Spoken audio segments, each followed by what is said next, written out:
সকলে ভালো আছেন, আমিও ভালো আছি। আজকে যে বিষয়টা নিয়ে আলোচনা করব, অনেকেই প্রশ্ন করেছিলেন আমার এই পেজে, একটা রোগ কিভাবে পড়ব এবং একটা মেডিসিন কিভাবে পড়ব। একটা রোগকে 5টা প্রশ্ন করতে হবে। রোগটা কি এবং রোগের কারণটা কি, 2 নম্বর প্রশ্ন। 3 নম্বর প্রশ্ন, রোগের লক্ষণ কি, একটা রোগের কি লক্ষণ বা সিমটম রয়েছে সেগুলা জানতে হবে। তারপরে হচ্ছে একটা রোগ সম্পর্কে কি কি পরীক্ষা করতে হয়, ম্যানুয়াল পরীক্ষা কি করতে হয়, ক্লিনিক্যাল পরীক্ষা কীগুলো করতে হয়। আর 5 নম্বরে হচ্ছে যে আপনার ট্রিটমেন্ট, চিকিৎসা কি হবে। চিকিৎসাকে আবার 2 ভাগে ভাগ করা হয়, একটা হলো প্রিভেন্টিভ ট্রিটমেন্ট আর একটা হচ্ছে কিউরেটিভ ট্রিটমেন্ট। আর আপনার লাস্টে হলো উপদেশ।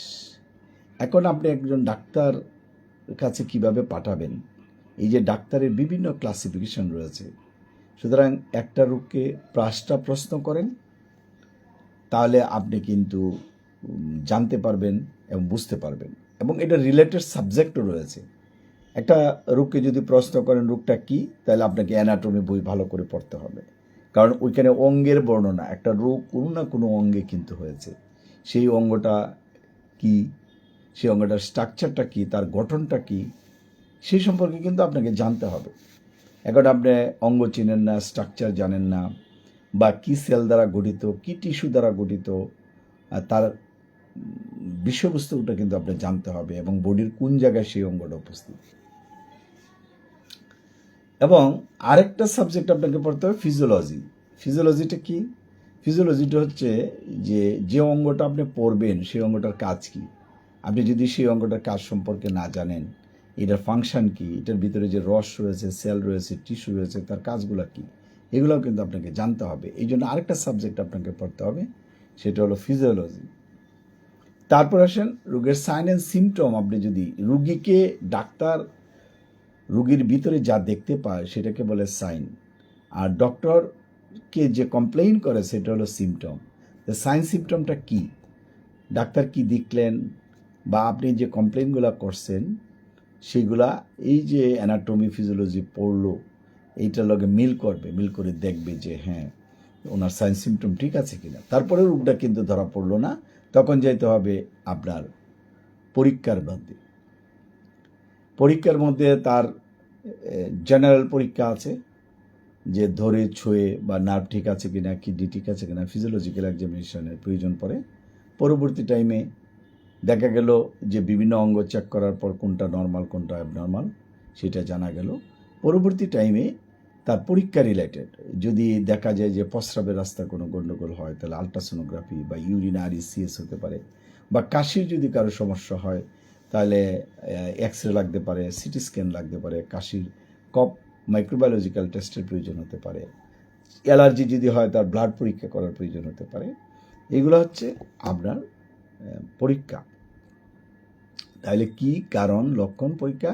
আর চিকিৎসার ক্ষেত্রে কোন কোন কাজ করলে রোগটা আর হবে না, সেই জন্য এটা প্রিভেনশনমূলক কথাবার্তা থাকবে। অনেকে হার্টের রোগী থাকলে আমরা বলি যে আমরা অয়েলি জাতীয় জিনিস খাবেন না, বেশি সুগার খাবেন না, এগুলো বলে থাকি, সেই ধরনের হতে পারে। আবার কিউরেটিভ, এখন যে রোগটা ধরা পড়লো, এই যে পরীক্ষা নিরীক্ষা করার পর যে রোগটা ধরা পড়লো, তার জন্য কিউরেটিভ ট্রিটমেন্ট কী হতে পারে। কিউরেটিভ ট্রিটমেন্ট কিছু আছে যে পল্লী চিকিৎসা লেভেলে যারা করেন, প্রাথমিক যে চিকিৎসা ওটিসি ড্রাগগুলো আছে সেগুলো প্রয়োগ করে। আর যেটা জানেন যে যারা বিডিএস বা এমবিবিএস ডক্টর, বা এরপরে কোনো সাবজেক্টের উপর এমডি করা বা পিএইচডি করা, অথবা এই সাবজেক্টের উপর ডিপ্লোমা করা, তারা কিন্তু সেই সাবজেক্ট অনুসারে চিন্তাভাবনা করে কিন্তু প্রেসক্রিপশন করবেন। কিন্তু এই গ্রাম ডাক্তার, পল্লী চিকিৎসকরা সব ঔষধ লিখে ফেলে, তখন যখন বিশেষজ্ঞ ডাক্তারের কাছে যায় তার কাছে লেখার মতো কিন্তু আর ঔষধ কোনো কিছু থাকে না, এই জন্য তার কিন্তু সমস্যা হয়। এই জন্য আপনার রোগটিকে 5টি প্রশ্ন করেন। আর আপনারা যারা ঔষধ কিনেন, ওটিসি ড্রাগ, অথবা যারা পল্লী চিকিৎসকেরা বিক্রি করেন, তাকে কিন্তু ঔষধকে আবার 5টি প্রশ্ন করতে হবে।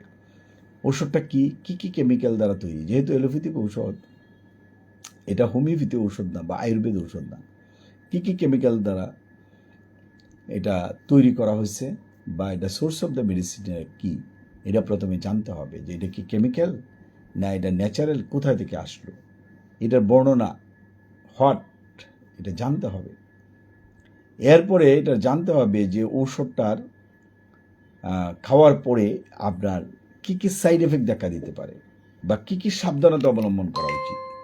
সাইড এফেক্ট এবং প্রিকশন একই জায়গায় আমরা ফেলতে পারি। আরেকটা হলো ইন্ডিকেশন, কোথায় বা কাজ, এই ওষুধটার কাজ কি। ওষুধটা দেখা গেলো 100 ধরনের রোগে কাজ করে, 20 ধরনের রোগে কাজ করে, 30 ধরনের রোগে কাজ করে বা 1 ধরনের রোগে কাজ করে। তাইলে এই যে কাজ করে খাওয়ার পরে কি সাইড এফেক্ট দেখা দিবে কিনা এটা তো আমাকে জানতে হবে। তারপরে আপনাকে জানতে হবে যে এটা খাওয়ার পরে 2-3 বছর পরে আবার সাইড এফেক্ট দেখা দিবে নাকি, এটাকে অ্যাডভার্স রিয়াকশন বলা হয়। এটাও কিন্তু আপনাকে জানতে হবে। এরপরে বাজারে যে ঔষধটা কিভাবে বডিতে যে কাজ করবে, কোন অঙ্গের সাথে, কোন সেলের সাথে, কোন টিস্যুতে সাথে বা কেমিক্যালসের সাথে রিয়াকশন করবে, সেগুলোও কিন্তু জানতে হবে। যদি আপনি এগুলো জানেন ঔষধের, তারপরে প্রাইসটা কত, বাজারে কি ডোজেস ফর্মে পাওয়া যায়, বডিতে যে ডোজ বা মাত্রাটা হবে, পার কেজি ওয়েট কতটুকু হবে, এগুলোও কিন্তু সঠিকভাবে জানতে হবে। যদি আপনি এগুলো সঠিকভাবে না জানেন তাহলে কিন্তু আপনি ঔষধ প্রয়োগ করতে পারবেন না। সুতরাং আপনার রোগকে যেরকম 5টি প্রশ্ন আমি আলোচনা করলাম, ঠিক আপনার কিন্তু একটা ঔষধকেও কিন্তু 5টি প্রশ্ন করতে হবে। এখন যারা এই যে গ্রাম ডাক্তার বা পল্লী চিকিৎসক যারা, তারা যে অ্যান্টিবায়োটিক ব্যবহার করে রেজিস্ট্যান্ট করতেছেন, তাহলে অন্য যখন যায় বিশেষজ্ঞ ডাক্তারের কাছে তখন কিন্তু সেগুলা কাজ করে না। যার জন্যই বলছি যে আপনারা রোগকে 5টি প্রশ্ন করুন, নিজকে 5টি প্রশ্ন করুন এবং ঔষধকে 5টি প্রশ্ন করুন। নিজকে কি প্রশ্ন করবেন, আপনি কি, আপনার কতটুকু রাইট আছে এটা আপনি আগে জানুন, 1 নম্বর প্রশ্ন। যে এবং আপনি কি এইটাকে প্রেসক্রাইব করার মতো রাইট রাখেন কি না। যদি আপনি রাখেন তাহলে লিখেন, আর যদি না রাখেন আপনার লেখার প্রয়োজন নাই। আপনি একজন বিশেষজ্ঞ ডাক্তারের কাছে রেফার করবেন। ডাক্তার চিনতে হলেও কিন্তু তাদের প্রত্যেকটা ডিগ্রি, প্রত্যেকটা অর্গানের উপর 2-3 করে ডাক্তার, হার্টের doctor, invasive cardiac, neuromedicine, neurosurgery, colorectal surgeon, এরকম প্রায় 100 প্রকারের ডাক্তার রয়েছে হিউম্যান বডিতে। এগুলো আপনি চর্চা করে নেবেন। যাই হোক, ভিডিওটা বেশি বড় করব না। যদি এই বইগুলো প্রয়োজন পড়ে, বাজারে আছে, এই জন্য আমি সেই বিশ্লেষণমূলক আলোচনাটা করলাম। হয়তো সাবজেক্ট অনুসারে আলোচনা করা দরকার। আমার এই পেজ যে খুব ভালো বেই হয় তা না। যদি কারো ভালো লাগে আমার ভিডিওটা চোখে পড়ে আর শুনেন, তাহলে একটা লাইক এবং শেয়ার দিবেন, এই প্রত্যাশা রইল। সবাইকে ধন্যবাদ। Thank you.